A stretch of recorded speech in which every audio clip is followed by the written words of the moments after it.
Welcome to LSC. It's Sports Time. I'm your host, Bob Hintz. Today I have with me former NBA referee Jess Kersey, who started playing ball and all in Newport News. So let's go back and talk a little bit about growing up in Newport News, because you're talking Peninsula, so you had a lot of action with a lot of the guys from the Hampton area also. But when you was in Newport News, where did you start your ball playing?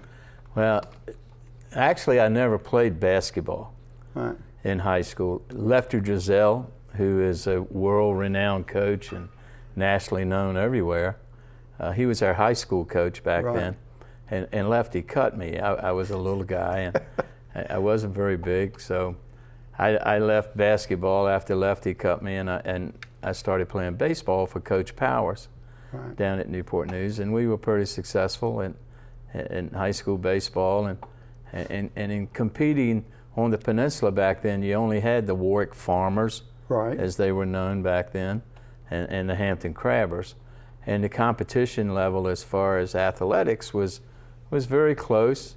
The athletes were pretty talented, except for football. Hampton just outdid everybody. I think Coach Easton put together a program down there that nobody else could touch. I mean, he was such a good man, and he could recognize young teenage talent, and he would mold them into a unit and teach them the game of football. And Hampton was just dominant, of course, throughout the Eastern District. We really didn't have state tournaments then, but as far as sports in high school, baseball was what I played, and then I left there, and once I graduated from high school, I ended up not really going to college. I tried it for a few months, and it just wasn't for me. It wasn't your thing? No, and I came back home, and I got a job as the assistant athletic director for the city of Newport News. Well, now, who was Cowboy Range there then? Cowboy Range was at Newport News High School. Okay. He was the head football coach. Coach Nuttycone was the assistant football coach back then. And then you had, of course, Lefty was the basketball coach. Bill Chambers even coached there for a while. Who else in the world? Oh, we had, we called him Zorro, Jim Helms. He was their baseball coach. He was tough, boy. He worked us hard, but he took over after Coach Powers. Were you always infielder, or did you ever pitch or do anything else, or were you always the shortstop and the second baseman? I couldn't break a window pane from 10 feet, but in American Legion, Owen McGuire was my coach, and Owen let me pitch batting practice. And one time we went to the state tournament one year, and our two left-handers got whacked pretty good, so he put me in, and the team we were playing just couldn't hit junk, but they beat the devil out of us, and we had a good time. But I was never a pitcher. I played second base. That was my primary position, and then I went on down Fox Hill. Harry Knight, who was the children's athletic director for the city of Newport News back then, who moved on to be in charge of the city of Newport News, putting together the big Newport News Park as we know it today. Then he left and went on with Anheuser-Busch. He asked me would I like to come down and play at Fox Hill, and that was fast pitch softball. I didn't know a whole lot about it. I never played the game before, and I went down there and found out that those men threw the ball pretty hard, and you better be ready when it comes, because if you don't see it. But I stuck with it. I was 17 years old when I went down there, and I played 20 years and had a good time. And our teams were very competitive all over the world. Well, you know, when I had Bud in here, he was telling me how well this team did without getting people in, like a lot of other teams would bring people in, and they'd work for a company so that they could play ball. But here was all local guys. Yeah, well, the only thing that we had to do was we had to find some pitching, because back in that day, before Bobby Wills came along, locally we didn't have the pitching to compete on the national level like we ended up competing. They were fast pitch pitchers, but so Ron Peterson came in, and Ron settled here. He had a wonderful family here. he had a wonderful job in the shipyard, and he ended up making the All-World team in 1969. And Ryan just kept us in the national limelight all the years that he was here. And you know, other guys came in because we needed 2 pitchers, like a Bob Adderholt was here. Right. And Bob was from Sharon, Pennsylvania, I believe it was, or either Youngstown, Pennsylvania. And Bob could throw it pretty good, but nowhere near what Pete could do. I mean, Bud Porter was our catcher, and he was, you know, he kept us all alert. Right. I mean, Bud would talk every pitch. He would be jabbering something back there behind home plate. Very, very good competitor, very strong competitor, but he was also a team man. He made sure that all of us were not asleep out there because Pete was so good. Sometimes, you know, you say, gosh, I'd like to get a ground ball every now and then. Keep you awake, yeah. But Bud kind of was our leader on the field. And well, he's the only one that gets to see everything. Yes. I mean, with he gets to see what's going everywhere, and he gets to see the batters, and he picks up some nuances and everything of the hitters and all, but I can see where you could get bored out there if you don't ever get a ground ball. Well, that was nice that we didn't get them, and we would play double headers. But, you know, I was lucky when I grew up in the Fox Hill era. Jerry Laundrie was my mentor at second base. He taught me how to play that position. Ronnie Weber was a first baseman. He taught me how to cover first base when he had other duties to take care of, like bunts. And the first baseman always played in fast pitch softball in front of the bag. So he taught me how to handle covering first, and Jerry Laundrie taught me how to handle playing second. And then I couldn't ask for anybody better than Joey Lawrence playing shortstop. Yeah. And Joey and that was a great combination with you two guys. Yeah, I grew up with him, and him and I had a very, very successful double play combination. Joey was an energetic, full of life, and between him and Bud, none of us could ever go to sleep. But you know, we had a solid team. We had Don Brandt in the outfield, and Keith Goodson was in the outfield, and Sam Monty was out there. Trent Joyner was playing, and I'm sure I'm going to miss some names, but but we became very, very competitive. We finished in '69. I want to say we finished 4th in the world. Which is pretty good for a bunch of local yokels. It's unbelievable. But there was one game that they should have won that went into like 20 innings or whatever Bud was talking about. It was 16 innings against the United States All-Armed Forces team. Right. That's and we had a call at third base that the umpires were kind of out of position on. And, of course, the gentleman in our eyes was out, and in their eyes they didn't know. Right. And being an official all the years that I was an official, there were some times I wished I had have known and I didn't know. Right. So back then I didn't realize it could happen, but it did happen to this man these 2 men that were umpiring that game, and then the next guy I think got a base hit and we got beat 1-0. Right. But I wanted to talk just go right back to Ronnie Weber, because Bud told me a funny thing about him, and he says when he joined the team, and I don't know how old Bud was when he joined, but when you joined, Ronnie was already there. Yes. And he said, well, Ronnie was an old man when I went there. He said, and I left, and he was still playing. Yeah, when I left, Ronnie was still playing too. But, you know, Fox Hill wasn't Fox Hill without Ronnie Weber. Yeah. I mean, Ronnie Weber was born and raised in Fox Hill. He was a mainstay for that organization for I don't know how many years. He played first base, very quiet man, about 6'4", 6'5". Went to Hampton High School. Right. And I believe he went with Joy and Bud and all them were down there. But Ronnie was just quiet, but he did his job very well. Right. And he taught, you know, he kind of held the infield together. Right. Well, now you're talking about all-world team. You got elected to the all-world team in '69 or? Yeah, 1969 I got lucky. I kept closing my eyes and getting base hits, and I made some plays in the field, and my teammates were there when I needed them, and I was lucky to make that team. And then also got inducted into the Lower Athletic Peninsula Hall of Fame. I think if I'm right about that, I don't know if the name is right or not, but That was in 2002, somewhere around that neighborhood. Yeah, and I guess if you play long enough and you stay at a level that you hope you reach, that eventually you are inducted into something. And you know, that was a nice honor. But that's coming from your peers, so that's got to mean something. It did. And you know, the nice part about it was the night that they inducted us over at the Hampton Coliseum. The place was full, and my teammates from Fox Hill was there. A lot of the referees that I work with locally were there. A few pro referees came up for it.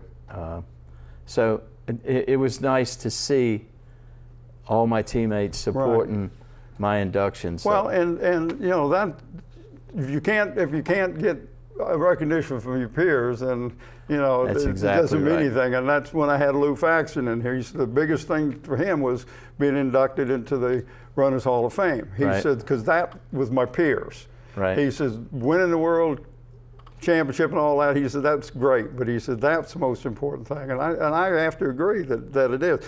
But now let's go back to when you started officiating, because you started your officiating in a Peninsula District, and you had a great mentor. Yeah, and we just lost him too. Yes. And Mr. Allman, that we called him Little Cootie because Big Cootie was his brother, but we just lost Mr. Allman. Bless his heart, he just passed away. But he lived a very long life, and he helped a lot of young officials when I was coming along. Right. He was my mentor, and he taught me everything there was to teach in that era about refereeing. And all you had to do was grasp it, use it, and you would move. And I think without him, I don't know where my career would have gone. Right. Was he instrumental in getting you into because you didn't play basketball, and now you become a great official of the game? Well, what happened was when I became because Mr. Knight left the city and I got promoted to children's athletic director, I had a kids program in the afternoon.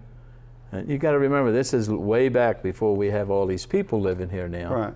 And it was over at the recreational buildings on Wickham Avenue. And we had afternoon kids games. Well, we had nobody to officiate because everybody was working back then. So I went out and started blowing the whistle with these little kids, not knowing what I was doing. I had no idea.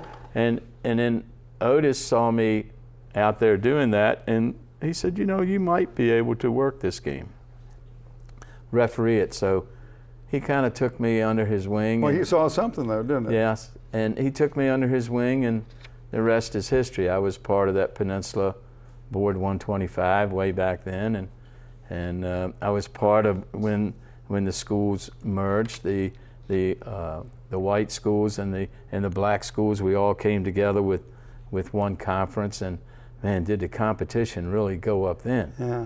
Whew. Well, when you first started, it was just the two officials. Yes. And it was a quick game then. It's fast now, but I mean, back then it wasn't a slow-paced game. There were some teams that, like Hampton, that liked to walk the ball up the court, but when you know, two officials, a little different situation than what you have now. Yes, it is. Yes, it was. But we learned how to cut the cord off too. Otis taught me how to do that to save your legs. but then, you know, I went into. I was lucky because I went into the CIAA, and the CIAA was a league where they just got it and went. I mean, they throw the ball out to the outlet and bang, we were gone. Right. And this is back in the 60s, and we were scoring 100 and 102 points or whatever, Norfolk State or Hampton University, well, it's Hampton Institute then, right, or Elizabeth City or Winston-Salem or North Carolina A&T. We were running up and down the floor. When you finished a game there, you were worn slam out. Wow. But that was a nice training ground also, right, because of the quickness of the CIAA, and the coaches taught that. They knew the outlet pass, and they certainly had the talent, right, to compete at that level. Right. Now you told a nice story about how you ended up in the ABA. Oh, jeez. Yeah. You were in Morgantown, and well, I had a West Virginia Davison game, and I was like about 27, 28 years old, and unbeknownst to me, there was a scout there scouting the official I was working with, a gentleman from the Big East. I didn't know the gentleman, but that's where the game was assigned from. And he liked the way that I officiated. And so he let the ABA know that, and they invited me to a camp in Long Island the following summer, because I had no clue about pro basketball, what it was all about back then. And there were 7 of us that went to that camp, and they told us they were going to hire 4, and they ended up, the commissioner came and said that we don't have enough money to hire 4. And this was the ABA, so we can only hire 2. And I was not one of those 2. So before I left New York, that's where the camp was held, in Long Island, they called me in and said, Commissioner said that we have enough money if you will accept a 40-game schedule at $110 a game. And I said, I'll do that. I have no problem doing that. You people were kind enough to bring me up here and give me a chance to be looked at by people I've never seen before who know refereeing. And I ended up working 70 games that year instead of 40. Instead of 40. And it was a lot of fun, and they signed me to a contract for the next year, and then the rest is history. I was part of the merger when the 4 teams went over from the ABA to the NBA. And then 36 years later, I had a collision with Corey Maggette, and my career was over. The hip went, and that was the career. Yeah. Well, talk a little bit about the changes, because you saw an awful lot of changes in basketball in your 36 years of officiating in the NBA and the ABA. So. Well, the ABA was a team that, a league that was wide open. They got the ball out and they ran. You had the Iceman, George Gervin playing with San Antonio.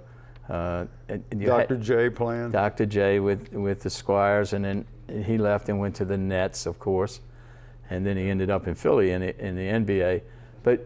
And then you had Dan Issel, you had Artis Gilmore, the big center out of Florida, and you had Dan Issel, the center out of Kentucky. You had your Louis Dampier. We had a lot of quickness in our league. Right. And then when we merged, when I went into the NBA, you got Willis Reed, you got Walt Frazier, you got Will Chamberlain, you got Bill Russell. You got all these guys that you've heard about all your life. And here I am, a little kid from Newport News Shipyard Apartments, and I'm out there on the floor blowing fouls on them, and they really aren't saying anything, whether I'm right or whether I was wrong. They were really good ambassadors for pro basketball. Those guys, and many like them, they made the game what it is today, and they brought the people in to watch them play because they were so talented. Right. And they were best in the world at that time. And you have to remember, we only had like 17, 18 teams. Right. So our talent pool was very very small, but very talented. Right. And then, of course, we kept growing, and now there's 30 teams. And you can't ask for a better product. They got some athletes out there today. I'm glad I don't have to run up and down the floor and stay with them. Well, what was the biggest change that you saw over that period? Was it the athleticism of the kids, or? I would say the different type of athlete that came into the league. The Willis Reeds and the Walt Fraziers, they didn't run the ball up the floor like the Michael Jordans and the Magic Johnsons and did during that era. Right. And they certainly didn't do it like they do it today. I saw a lot of team play, which I don't see a whole lot of team play today. But back then, I think Boston won because of team play, and Larry Bird. Larry Bird made people better. Right. Michael Jordan made people better.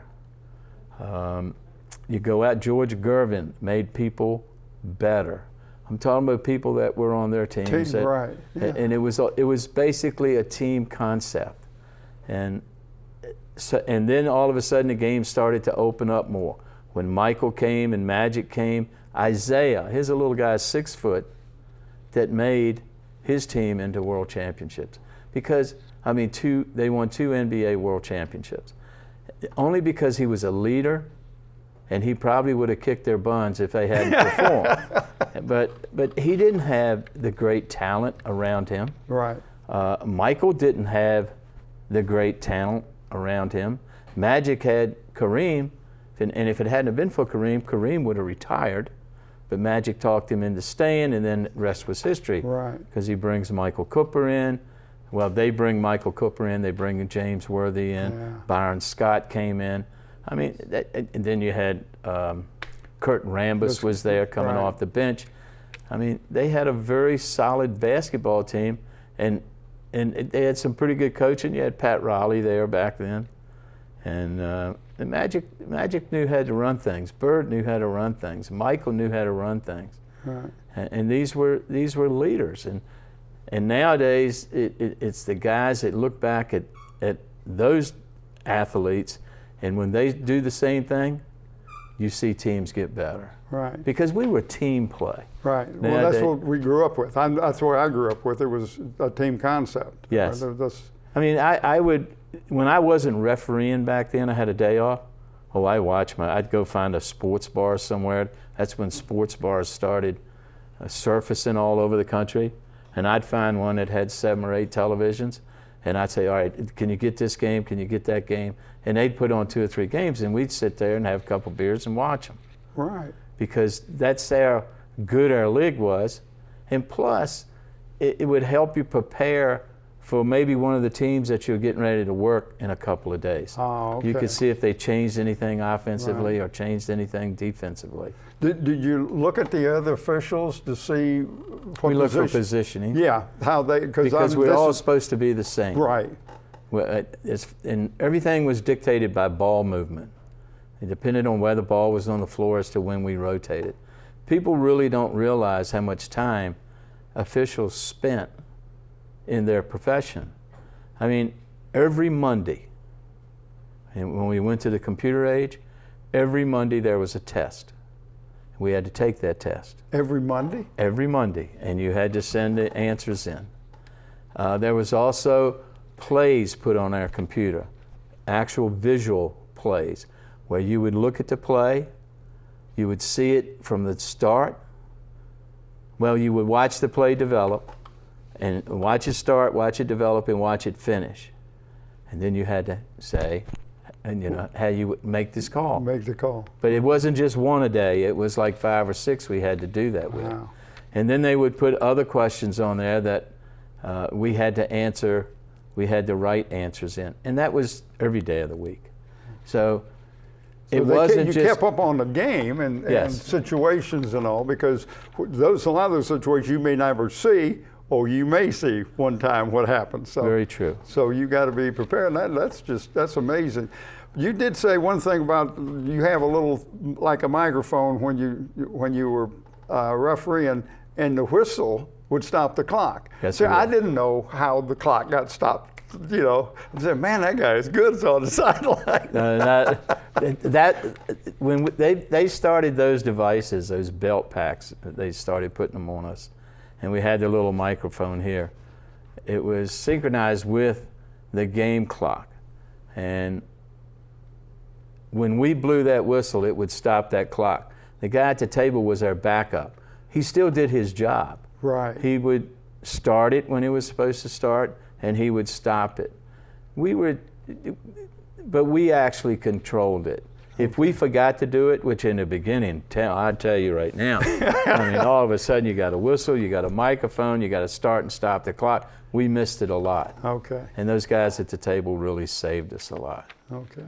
But, you know, officiating, people think that we walk into an arena and we have our suitcase and we go take off our coat and tie and we get dressed and then we come back out and we referee. Then we go take a shower, we put on our coat and tie and get our suitcase and we leave.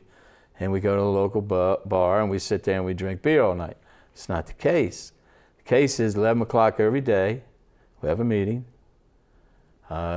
We go through unusual situations that may have happened the night before. We go through plays that the league has sent us. We sit down and talk about the game that we're getting ready to work that night. Okay. Once that game's over, we have to break down every whistle that was blown that night and send in a report. And I mean, if you miss a play, you put down, missed. I kicked the play. Right. And then you write in why. And then you look at the tape and you see that I was out of position. I didn't rotate when I was supposed to. Right, okay. My eye contact was not as sharp as it should have been. And you have to make sure the clock starts and the clock stops. And you got to check on the 24-second clock to make sure that when the ball hits the rim, did they reset it? And you know, it's just a lot to do, but once you're trained well enough with the people that the league has training people today, it comes like... It just becomes natural. It's natural. Right. And if you miss something, it's simply because of concentration. Right. If you lose your concentration and communication, you're dead. But that's in anything. Yeah, absolutely. I mean, in your job. I mean, if you lose your concentration in this interview because it's boring and you know, all of a sudden you say, well, you know, I mean, you're lost. Right, yeah. So concentration, communication is very important. Well, you got to work some All-Star games and some NBA Finals. Yeah, I was lucky. I worked 19 NBA Finals, which that's quite a thrill. Right. I worked 5 All-Star games, which was nice. Now, are you a little looser in the All-Star games because it's more of a show? In the beginning, it wasn't a show.